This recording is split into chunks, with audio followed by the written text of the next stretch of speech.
अस्सलाम वालेकुम स्टूडेंट्स। आज मैं एक और इम्पॉर्टेंट कंपैरिजन डिफ़ाइन कर रहा हूँ, वो है ईडीएम और प्रोवर्ब के दरमियान क्या फ़र्क है।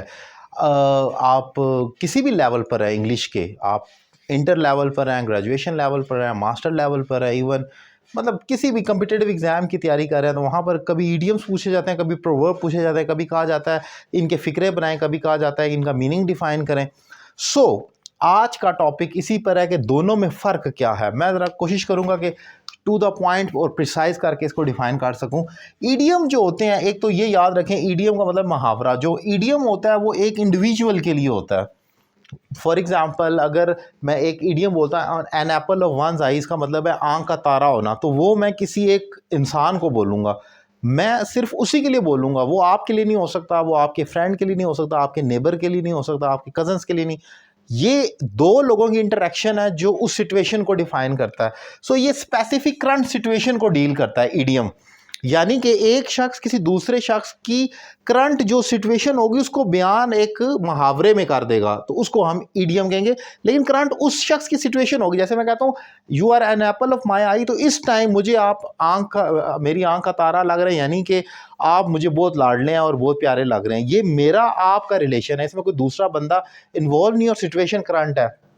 इसमें टॉन्ट भी होता है, यानी कि एक स्कैटस्टिक अप्रोच होती है, मजाक होता है, तंज होता है इसके अंदर। जैसे आप कहते हैं she is shedding crocodile tear, वो मगरमच्छ के आंसू बहाना, यानी कि तंज किया जाता है। तो और सिचुएशन डील की जा रही है करंट। अभी शी वाज या she is currently right now shedding crocodiles tear, इसका मतलब है अभी वो मगरमच्छ के आंसू बहा रही है। हालांकि ये ऐसा होता नहीं, लेकिन वो एक फेक उसकी आंसुओं को बयान करने के लिए हम उस सिचुएशन को बयान करेंगे। तो ये ईडियम्स होते हैं। ईडियम में तंज व मज़ा होगा, करंट सिचुएशन को डील करेगा, और ये किसी इंडिविजुअल के बारे में बात की जाएगी। ग्रुप भी हो सकता है, लेकिन ये एक स्पेसिफिक इंडिविजुअल टू इंडिविजुअल की बात की जाती है। लेकिन प्रोवर्ब जो होता है, एक तो ये सीरियस मॉरल मैसेज है इसके अंदर। प्रोवर्ब ज़रबुल मिसल जिसे कहा जाता है, इसके अंदर एक मैसेज होता है मॉरल, जिसके अंदर कोई लेसन हो समझने वालों के लिए। और जैसे एक एग्जांपल देखें आप, हेल्थ इज़ वेल्थ या ग्रीडी स्कर्स, आप देखते हैं टिट फॉर टैट, जैसे को तैसा, जैसा करेंगे वही आपके सामने आएगा। इसमें लिमिटेड वर्ड्स होते हैं। एक तो ये देखें कि आप देखें ये हेल्थ इज़ वेल्थ 3 वर्ड्स हैं, टिट फॉर टैट ये भी 3 हैं, ग्रीडी स्कर्स भी 3 है। ऑलमोस्ट 2 से 3 लफ्ज़ों का ये होता है।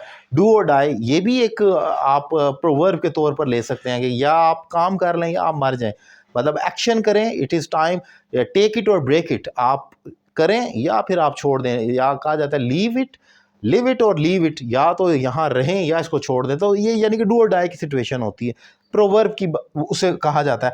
और फिर ये एवरीवन, ये जो प्रोवर्ब होते हैं ये हर शख्स के लिए, जैसे कि हेल्थ इज़ वेल्थ मेरे लिए भी, आपके लिए भी साथ और हमेशा रहेगा। ये करंट सिचुएशन की बात नहीं है, ये एक एंटायर मैसेज है सब के लिए। आज से 100 साल पहले भी था, आइंदा भी रहेगा कि ये मैसेज के सेहत हज़ार नेमत है सब के लिए। लालच बुरी बला है, आज भी है, कल भी है, परसों भी थी और आइंदा भी रहेगी। ये बात इसे कोई झुठला नहीं सकता। तो ये याद रखें, ईडियम और प्रोवर्ब के दरमियान फ़र्क है जो बहुत इंपॉर्टेंट है, आपको कंफ्यूज कर सकता है। आज मैंने इसी चीज़ को डिफ़ाइन किया। उम्मीद करता हूँ लेक्चर आपको पसंद आया होगा। अगर आपको मेरा पढ़ाने का तरीका पसंद है तो आप मुझसे ऑनलाइन इंग्लिश लैंग्वेज कोर्स कर सकते हैं। Thank you very much.